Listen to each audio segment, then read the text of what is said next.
I don't even know where to start. I've got so many thoughts. I have so many thoughts. You didn't like the latest episode of Star Wars Pershing? I did not say that. I did not say that. I just said I have so many thoughts. I thought it was a great new episode 1 to the show Pershing, following the ex-Empire scientist. You're really just going to just drive that joke into the ground, huh? Hello and welcome to the Movie Men Podcast. Shut up. Hello and welcome to the Movie Men Podcast. The B team. That's Carl. And this is Dr. Pershing. Oh, you're useless. Yeah. So Mandalorian Season 3, Episode 3, I guess. This is the week. Or Dr. Pershing, Episode 1. This is the week for those of you who don't know that Pedro Pascal had a thing. They were like, hey, you ready to record this week's episode? Shoot this week's episodes, your scenes for Mandalorian Season 3, Episode 3. And Pedro Pascal was like, I got a thing. I got to shoot The Last of Us, and, it's the season finale, so I need to be there this week. Yeah, got a thing. Can't make it. So, yeah. Yeah. Anyways, let's jump into this. Listen, I don't know. I have multiple thoughts, some positive, some negative. In the positive camp, we finally got an adult, grown-up, real, legitimate length episode of The Mandalorian, coming in at 53 minutes instead of sometimes like 30 minutes. Like that's a gripe that I have about The Mandalorian, is compared to other shows, the episodes of Mandalorian are like 30 minutes. Like they're not actual full length episodes of a show. And it's frustrating. It's like, come on, Star Wars, come on, Disney. Like, what are you doing? Other shows like Rings of Power, shows like The Last of Us, we're getting full, proper episodes. And Mandalorian's been like, no, screw you guys. Until now, when they're like, hey, 53 minutes, that's the amount of time that we need to tell this story. I'm like, yeah. Okay, here we go. So that's a positive thing for me. We got, like if up until this point, we've gotten little fun-sized candy bars for Halloween, this was the house that gave us a full-size Snickers. And as far as the story goes, really, the Mandalorian sections of this film, or this episode, really should have been part of the last episode. At least the beginning of it, yeah. And the end. I think the end should have been, too. Yeah, probably. Yeah, absolutely. Because we start off with... it picks up right where episode 2 ends. Yeah, and then it ends kind of right along with where it begins. From episode 1. No, I'm saying like the start of this, like the two, not a huge amount of time has passed, or the events of this episode don't influence the end of this episode. So you could have taken the beginning and the end of this episode, sandwiched them together, and made them a part of the last episode. And then really, honestly, that's just what not I'm have saying. Mando appear at all. Yeah, like where this episode ends, the last episode should have ended. Yeah. And all that Dr. Pershing stuff should have just been its own thing. I assume it's going to be important at some point, hopefully in the Mandalorian season 3, but as far as we know so far, it should have been on the cutting room floor. Well, okay, so not that it wasn't good and I didn't enjoy it. Yeah. So I enjoyed the length of this episode. Something that I'm really torn on is I was not super into, like when this season started and they set up, here's the story. This is what's happening. Din needs to reclaim his Mandalorian acceptance card, his club card, right? Yep. I was like, I'm not that interested in this, but fine, I accept it. That's the story. This is what you're did all these things. You got to go to this place. You're trying to track down a droid. You got to this, that, like whatever. That's you're building this up. This is your story. Great. Nope. Season 3 episode 3 comes, and that's the nail in the coffin. You're a Mandalorian again. Congratulations. And so I'm like, oh, okay. So that's not what we're doing, which is fine if you have regular length seasons.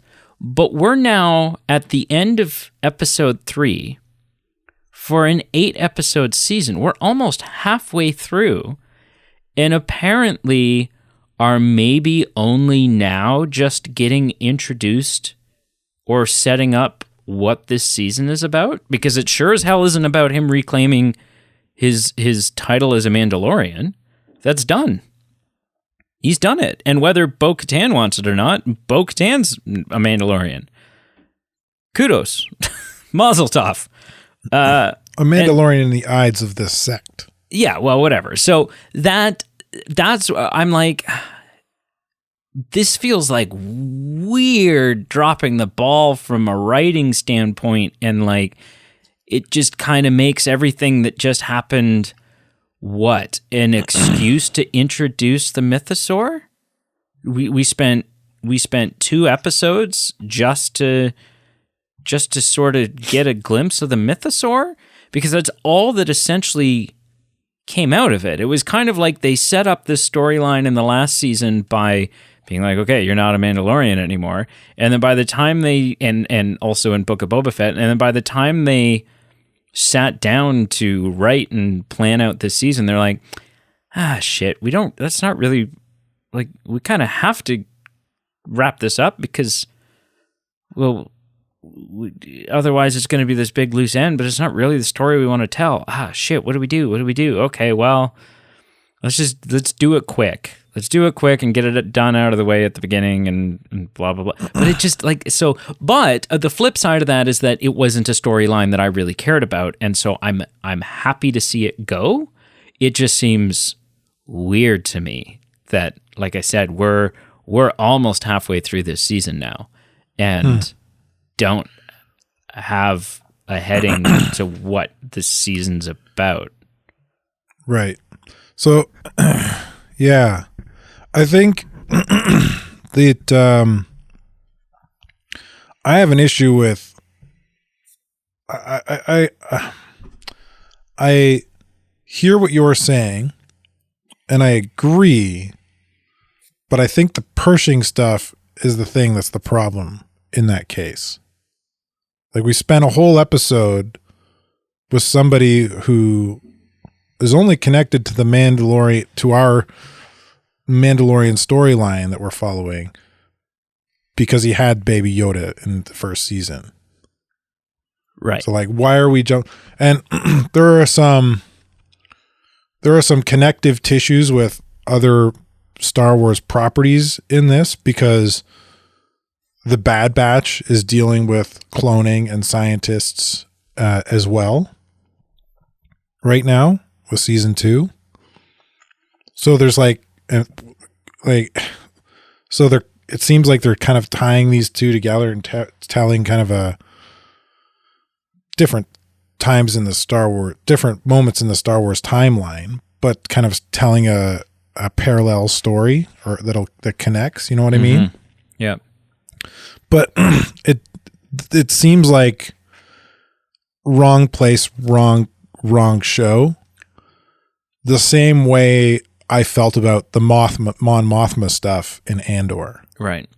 Like, so why do I care about Mon Mothma when I'm trying to follow Andor's storyline? So interestingly, this episode from like a narrative standpoint felt very much, not from an editing standpoint, and we'll get into that in a second, but just from like the dialogue, the writing, and the story that was happening. This felt like an Andor story. This felt like that type of writing. Yeah. And I wonder if, like we talked about on the news show this week, that this season that Mandalorian's ratings are going way down. They're the lowest they've been for the whole series.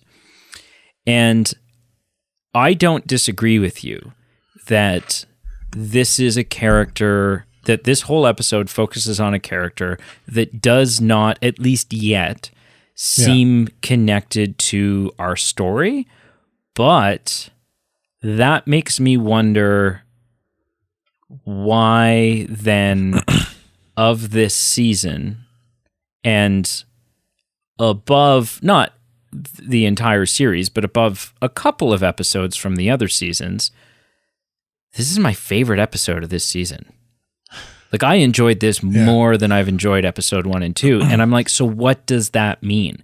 Does that mean that the magic of the Mandalorian character and storyline is dwindling, that I'm over it, that this to me was far more fascinating, that this was, okay, what is happening to Imperial officers and scientists and whatever else now that the Empire has collapsed? Are we executing them all? Are we finding a way to reintroduce them into the Republic? Like, and that to me was far more interesting than even than even Din trying to reclaim his title.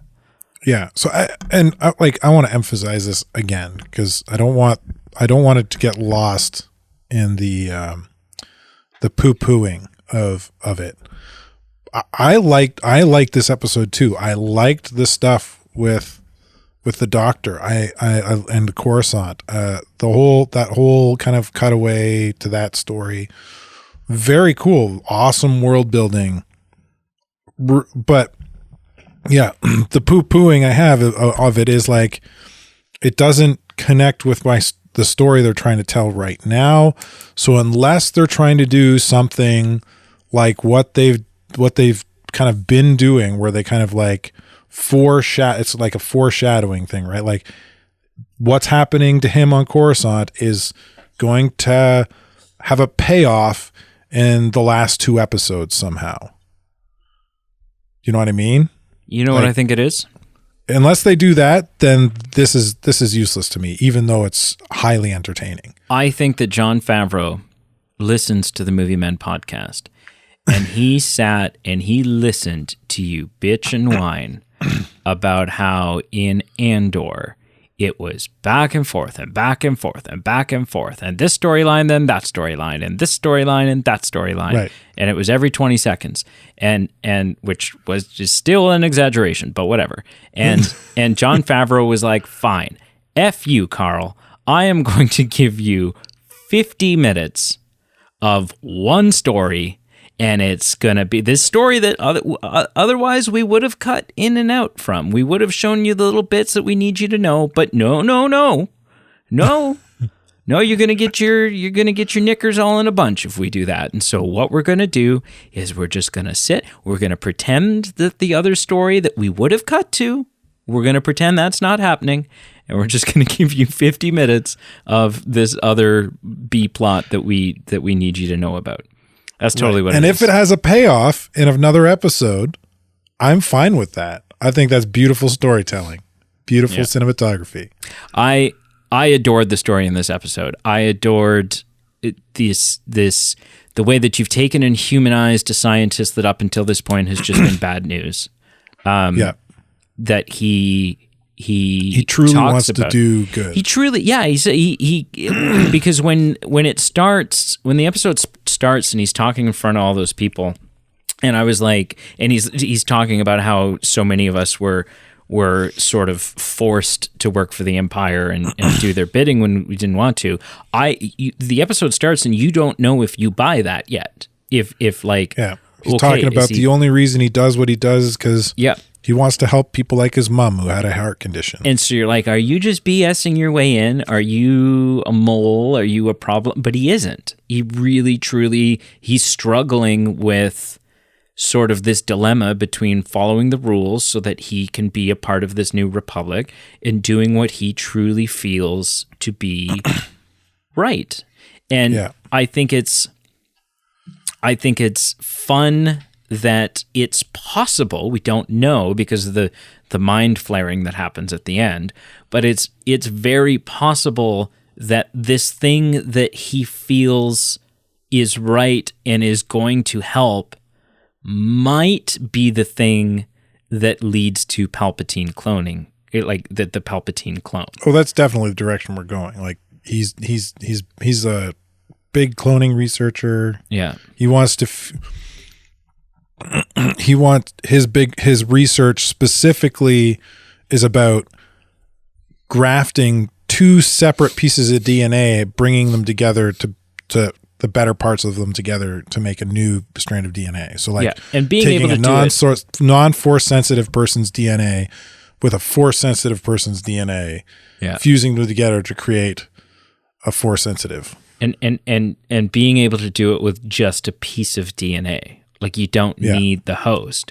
And that's like, you know, obviously Palpatine's dead and gone at this point, but surely somewhere in some big freezer for a contingency, whatever, he's had his DNA stored, right? Like that's just in Legends, that was like in the Legends lore, he came back to life, but he had intentionally cloned himself before on a moon of Coruscant. There was a cloning facility with several inactive unconscious cloned bodies. Right. So whenever he died, he would just force project himself into one of these clone bodies. Right. Right. So they're kind of going down that rabbit hole. Yep. But I enjoy the carnival scene that we get. Right? Where it's not a carnival, but it's like a night, like a boardwalk. It's a promenade. Yeah. I thought that the weirdly poorly CGI'd popsicles were a little odd. They're just you think they were CGI'd? Oh yeah, they're like these glowing pops. If not CGI'd, then the lighting that they're throwing off onto the clothing has definitely been enhanced, and they've probably added some CGI to them. But they're probably a physical prop. Way. Yeah. Did you notice? I went back and I watched this 3 times, this scene, just to make sure that I was not crazy, and I'm not. I might be, but not about this. Did you notice, so as they're out on this boardwalk, there is like a loudspeaker system. There's outdoor music playing.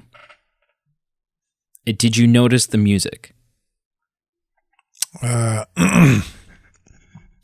didn't notice it, but I think it came up in one of the breakdown videos I watched. It's straight up. They're straight up outdoors on Coruscant. They're straight up just playing John Williams music from a previous Star Wars movie. It's the music that's playing as they're walking through the boardwalk is that bum bum ba da da dum bum bum ba da da dum, and I'm like, and it's not the first time they've done that though. They did that in Han Solo. It's so stupid. At the recruiting center, they played the Imperial March. It's so stupid. Because it's like it's not a song. You could play the Cantina song through there and it would equally be stupid, but it would make sense because that is a song that exists within the universe of Star Wars.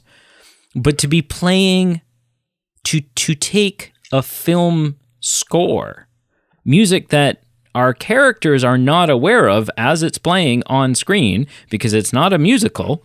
This is music that John Williams has put in there to like set the feeling of the scene, enhance the film itself. To take that and be like, oh yeah, this was a single that was released by the Cantina Band at some point, and now they play it through the speakers. Like, to me, that was like a member berry that was stupid.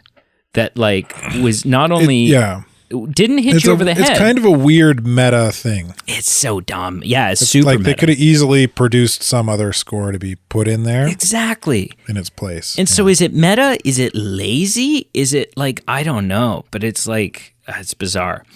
I think it definitely fits the definition of meta. Yeah, like well, it could be both. the music that we hear is music that is in the film for the characters.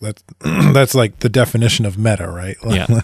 We I love the relationship between the scientist and his not quite a girlfriend, right? Their interactions, her kind of nudging him to like encouraging him do to naughty like, things, do what's right. Well, yeah, but it's kind of like that National Treasure thing. Do what's considered wrong in order to do what you know is right. Right. And so like that's kind of fun. And then seeing the Imperial like garbage dump, basically, like where they're taking the disposal site, where they're taking like their the demilitarization. Yeah, there's Star Wars. There's Star Destroyers there. There's like who knows what else. That's it's the demilitarization of both the Empire and the Rebellion. Like they're getting rid of almost all weaponry, which seems stupid to me. It's very stupid. Like the Empire's gone, but like there's obviously still factions out there that they know of, because we get that in the first season of Mandalorian. So you need some sort of military to defend your people and borders and all that stuff. But it's not the first time this has happened. I mean, it's the first time it's happened in Star Wars canon, but it's not the first time that it's happened if you dive into Legends. So here's my moment. Here's a moment where I'm going to talk about Legends. You ready? Can you believe this? Right. Flipping the script. So like the Republic, if we go back to like the old Republic, right? So there's like 3 eras of the Republic. There's the old Republic, the Republic, and then the new Republic, right? You tracking with me? Yep. In the old Republic, right, we have like way back before the Mandalore War, there is the Republic army is very like they're kind of almost dressed like the poor schmucks on Leia's ship at the beginning of A New Hope. Like they're not super militarized, right? They're not wearing armor and stuff like that. Then once the Mandalore War ends, they do what every military in history, like what America did after World War II, where they adopted some of the German technology. You start to see the Republic wearing almost like a very early clone trooper-esque type armor, because they've taken the bits and pieces that they liked from the Mandalorian armor after defeating the Mandalorians by the skin of their teeth, and sort of became a much more militarized sort of unit. And they stay that way up until there's like the great, and there's probably some name to the war that I can't remember, but it's the Great War where seemingly the Sith are destroyed, where the Sith are sort of eradicated entirely, and we know that not to be true. I'm pretty sure Revan is in that war. Not Revan, Darth Bane. Bane's in that war, right? Revan's been gone for a long time at that point. Right. Revan's the Mandalore. Darth Bane learns from Revan's holocron teachings. Right. Revan is the Mandalorian Wars. Because at that point, Revan is still a good guy. He's a Jedi. And then after the... Till the end of the Mandalorian Wars. Yeah. The end of the Mandalorian Wars, he turns. Yeah. So, So, and then after, like, once the Sith are sort of eradicated, the Sith really being the big bad guys that you would want to militarize yourself against, the old Republic kind of like demilitarizes themselves, right? They kind of they're like, they replace soldiers with like with like Republic whatevers and this, that, and the other thing. But it's not this big sort of widespread army anymore. So yeah, no, it's incredibly stupid. I'm like, at least keep the rebellion things. And our scientist dude he's got the right perception. He's like, yes, this is Imperial tech, but some of this Imperial tech is better than our Republic tech. So why are we not retrofitting this? The breakdown video I watched highlighted a number of these things, and kind of labeled them as this is why the New Republic failed and was so easily overtaken by the what does Disney call that new the new empire? The First Order. The First Order. Why it's so easily overtaken by the First Order? Because they demilitarize. Because they don't use the valuable tech for their own goods. They get rid of it instead. Because of the way they choose to process and reintegrate Imperial officers and soldiers. Yeah.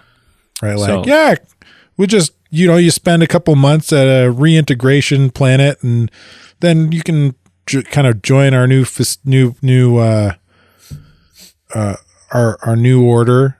Yeah, then you kind of, it seems like there's several stages. But we're not going to treat you like you are. You're not going to have a name. You get a number.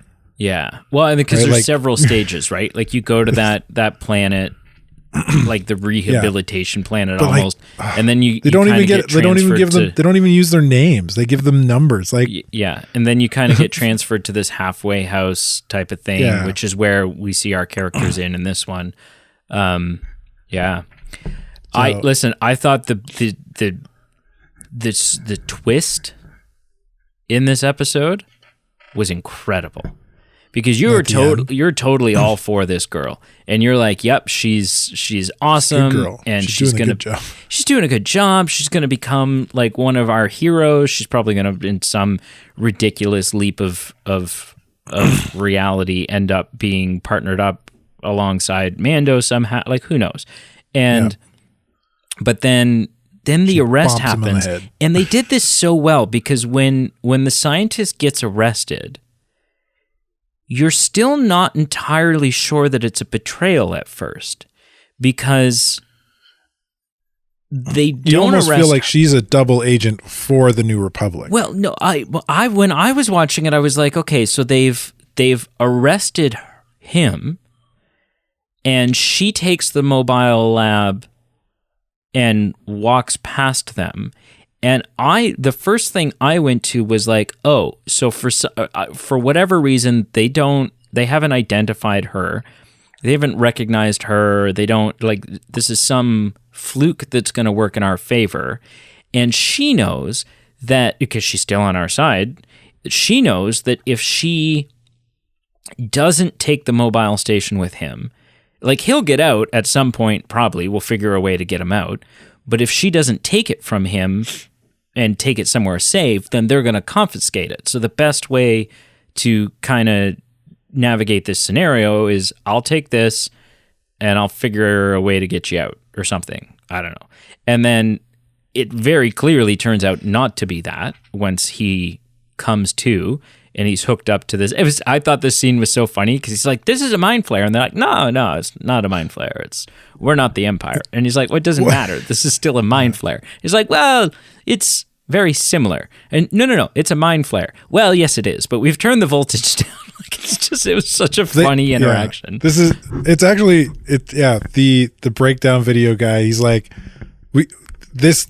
he noted that, yes, this is a mind flare, but they haven't altered it at all.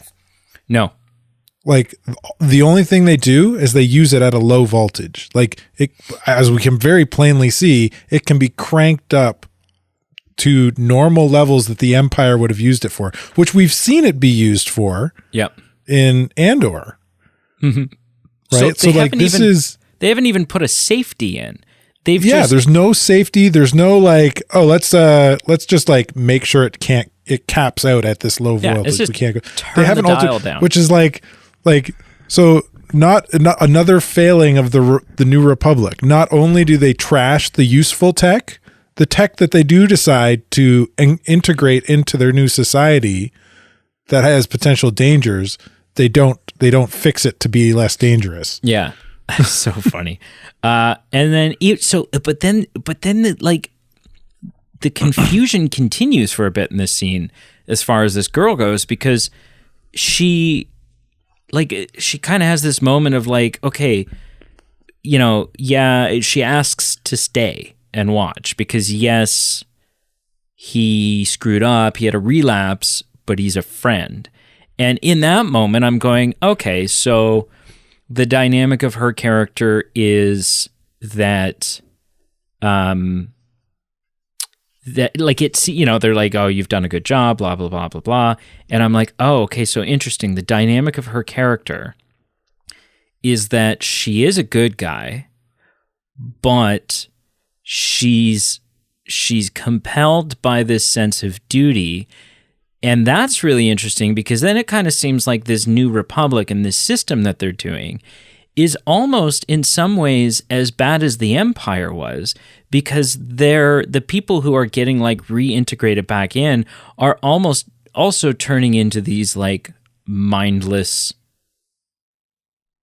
drones, right? These kind of like, or not even just mindless drones, but like indoctrinated into this like, this is our ideology type thing in a very like Nazi-esque feeling kind of way. And I'm like, so that's interesting.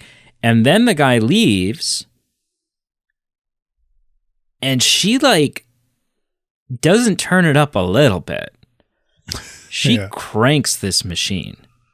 Yeah.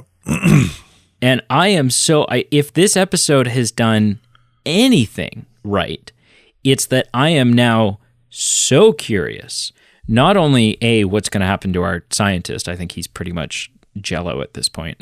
But this girl, like, she's going to be an issue. She's clearly going to be our main antagonist for this season.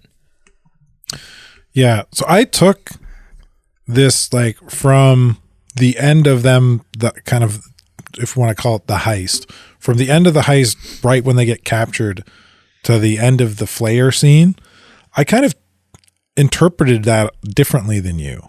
Okay, interesting. Right? Because I wonder if the one piece of information maybe that you left out in your mind, and that's why it went this way, was that oh shoot, I'm going to forget his name.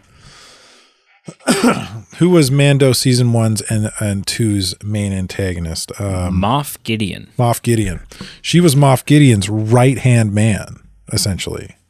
Right? Like we see her in season 2 on the flagship. Yeah. Was it season 2 or season? Anyway, we've seen her before. End of season 1, I think. Yeah. So she's not a new player in our storyline. No.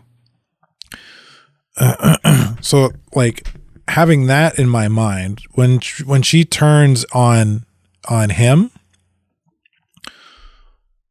two thoughts went through my head. One, she's working for the Republic to root out dissidents. Right. Okay. People who but she's doing it in a way that's very kind of entrapment heavy. You know what I mean? Like, well, because of her imperial training, she's like, you know, she's got her tactics. I know that you'll eventually do this, so I'm going to set you up to do it.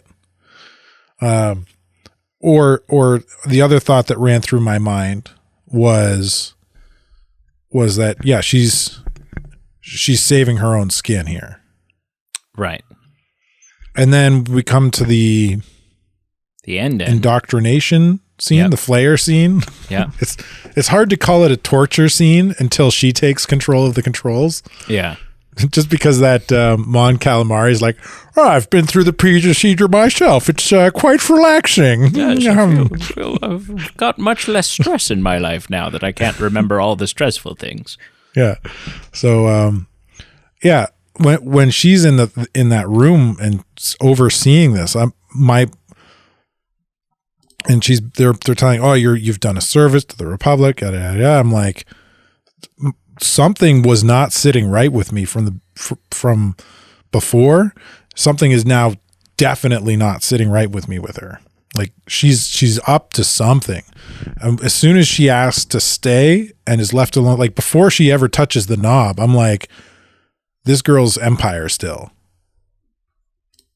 Interesting. And when she turns up the knob and flays this dude, she's either A, liquefying his brain so he can't give the Republic the valuable scientific information that he has, or 2, she's trying to radicalize him to turn to work for the Empire again. Right. Because, oh man, yeah. So I feel like I read that a little bit different. Not entirely, but it appears I'm just far more trusting than you are. Probably, yeah. I'm like, yeah, she's fine. Once an Imperial, always an Imperial. Am I right? Well, I just wanted her to, I just so desperately wanted her to be to good. do good. Yeah. Yep. So anyway, yeah. But that scene ends and we jump back to the Mandalorian. Yeah. And we see Bo-Katan and him are both now Mandalorians under the creed that they've taken as children. And yeah, I thought one of the things, the breakdown videos that I watched, they keep kind of hitting at this theme that the Mandalorian seems to be touching on, is of this kind of Christian symbology of redemption and baptism, and kind of that Din Djarin's kind of been going through. Right. And it's and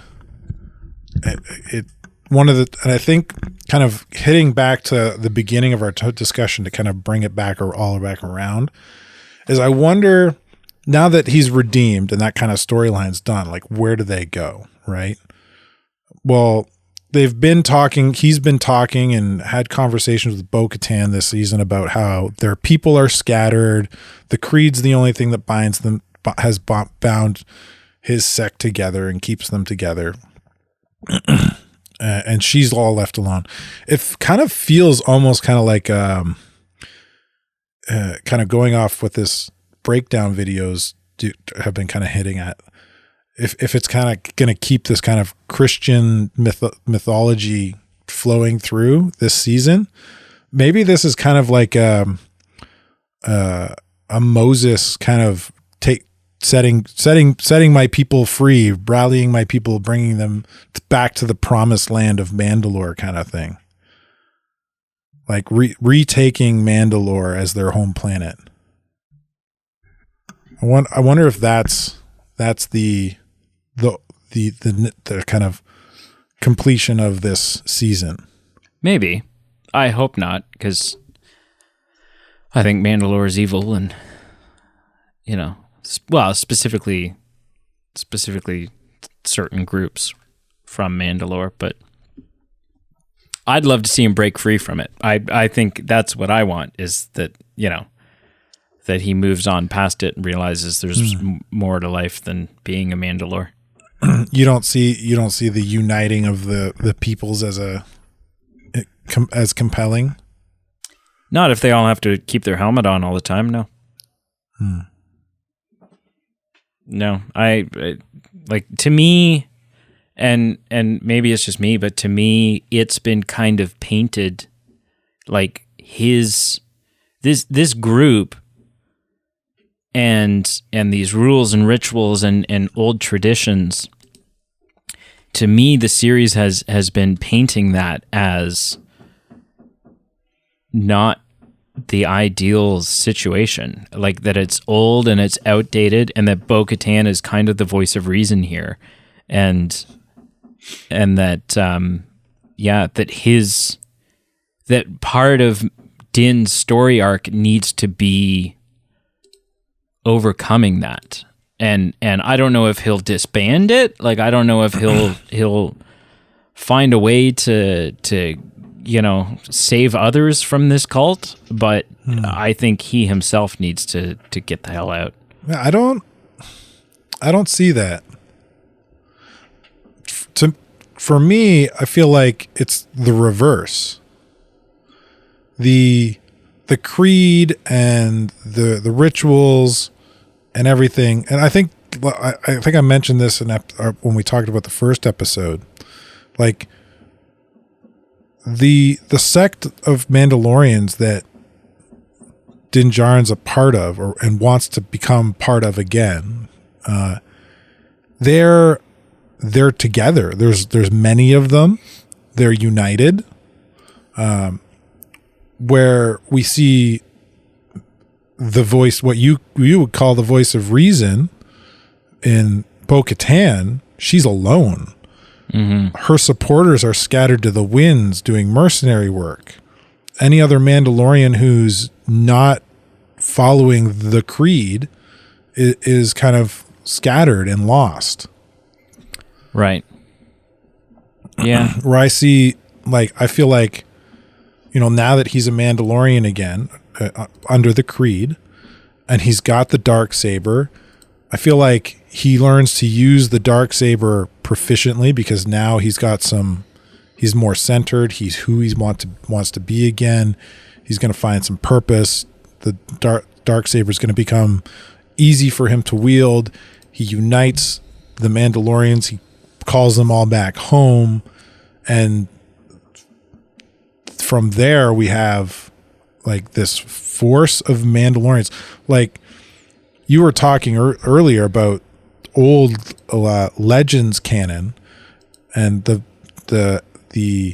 Republic fighting the Mandalorians. Well, that happened because the Mandalorians were a huge threat to the galaxy because they were united. Yeah, which right. Is like why we need to. Right avoid now, that. they're not a threat because they're not united. Uniting why the we Mandalorians. need to avoid that. Pardon? I said, which is why we need to avoid that.